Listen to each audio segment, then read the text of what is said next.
आज इलेक्ट्रोमैग्नेटिक के इस लेसन में अपन एक नया पॉइंट पढ़ते हैं, मैग्नेटिक्स, चुंबकीय क्षेत्र।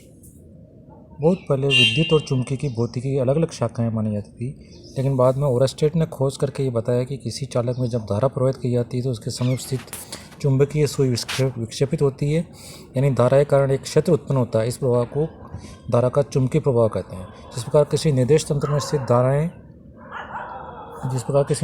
स्थित आवेशों के साथ उत्पन्न क्षेत्र को विद्युत क्षेत्र कहते हैं, उसी प्रकार गतिमान आवेशों जैसा कि किसी चालक में विद्युत धारा प्रवाहित होने पर होता है के कारण चारों ओर उत्पन्न क्षेत्र को चुंबकीय क्षेत्र कहते हैं। इसके परिमाण दिशा को सदिश B से व्यक्त किया जाता है। B को चुंबकीय प्रेरण या चुंबकीय फ्लक्स घनत्व भी कहते हैं। चुंबकीय क्षेत्र को रेखाओं के द्वारा प्रदर्शित किया जाता है। इन्हें प्रेरण रेखाएं या लाइन ऑफ इंडक्शन कहते हैं। किसी चुंबकीय क्षेत्र के इकाई काट क्षेत्र से निर्गत बल रेखाओं की संख्या उस क्षेत्र के चुंबकीय प्रेरण B के परिणाम के समानुपाती होती है। यदि सदिश B का परिमाण और दिशा क्षेत्र सभी बिंदु पर समान है तो वह एक समान चुंबकीय क्षेत्र कहलाता है। इस क्षेत्र में प्रेरण रेखाएं परस्पर समांतर एवं सीधी होती है। विद्युत क्षेत्र सदिश क्षेत्र E को परीक्षण आवेश के द्वारा अनुभव किए गए बल के आधार पर परिभाषित किया जाता है। इसका मान परीक्षण आवेश की स्थिति पर निर्भर करता है। यदि परीक्षण आवेश पर कार्यकारी बल उसकी स्थिति के साथ साथ गति की अवस्था पर भी निर्भर करता है तो वह बल जो केवल आवेश की स्थिति पर निर्भर करता है उसकी गति से प्रभावित नहीं होता है, उसे विद्युत बल कहते हैं। यानी परिणामी बल का वह भाग जो परीक्षण आवेश की गति पर आश्रित होता है उसके चुंबकीय बल कहते हैं। और तो माना किसी प्रभाग में विद्युत क्षेत्र उपस्थित नहीं है और यदि केवल गुरुत्वीय बल के को नगण्य मान लिया जाए तो एक क्षेत्र में किसी परीक्षण आवेश पर कोई बल कार्य नहीं करेगा। लेकिन यदि कोई परीक्षण आवेश Q किसी वेग v से गति करता हुआ किसी बिंदु P से गुजरता है तो किसी विक्षेपण बल F को अनुभव करेगा, तो ये कहा जाएगा कि P बिंदु पर कोई चुंबकीय क्षेत्र उपस्थित है। इस क्षेत्र यानी चुंबकीय प्रेरण B के परिमाण दिशा को बल F तथा दूसरी ज्ञात राशियों के पदों के रूप में परिभाषित कर सकते हैं। विद्युत क्षेत्र की अनुपस्थिति में गतिमान परीक्षण आवेश Q0 पर लगा बल F उसके वेग v से निम्न रूप से परिभाषित होता है। F = Q0 v cross B, या परिमाण में इसको F = Q0 v B sin theta कहते हैं। B यहाँ पर पूर्ण परिभाषा से समीकरण से मिल जाती है। इस सूत्र से स्पष्ट है कि F की दिशा B और V के लंबवत होती है। F का परिमाण Q0 v B sin theta होता है। V = 0 या B = 0 तो थीटा = 0 या पाई हो तब होते हैं तो V B परस्पर एक दूसरे के समांतर विपरीत हो तो F = 0 होता है। इस प्रकार से किसी भी कोण के लिए अपन दे सकते हैं।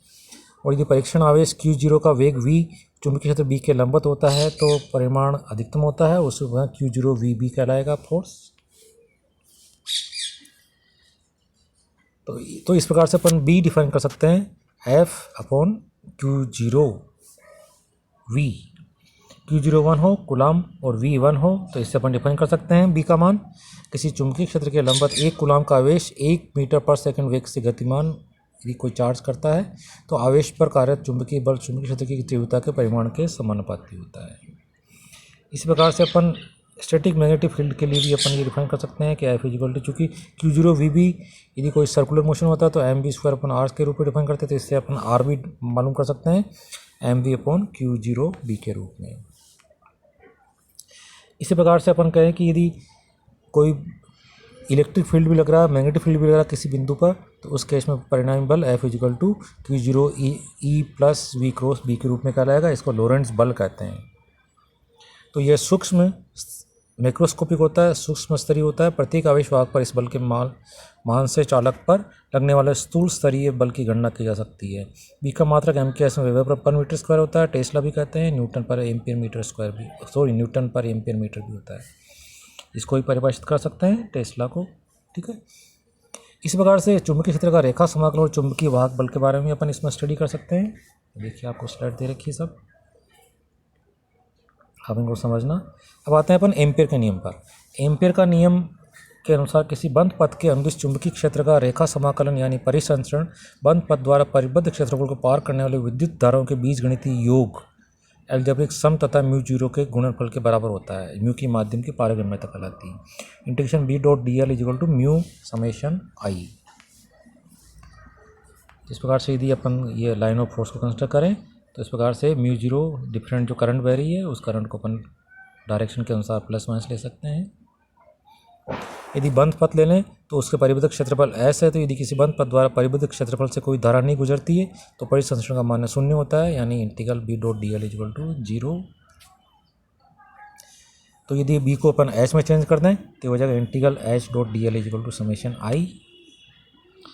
एम्पीयर के नियम के अनुप्रयोग भी है आपके। तो ये पहला अनुप्रयोग, अनंत लंबाई के सीधे धारावाही पत्ते चालक तार के कारण चुंबकीय क्षेत्र का मान फाइंड आउट कर सकते हैं।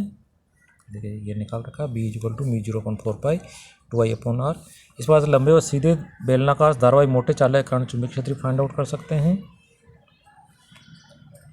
बेलन के अंदर, बेलन के बाहर ये कर्व ये मिलता है। ऐसे ही सीधी और लंबी परिनालिका के अंदर भी चुंबकीय क्षेत्र फाइंड आउट कर सकते हैं। समझा रखा, देखिए आप। ठीक है, इतना ही बहुत है। अब अगले लेसन में अगला टॉपिक पढ़ेंगे।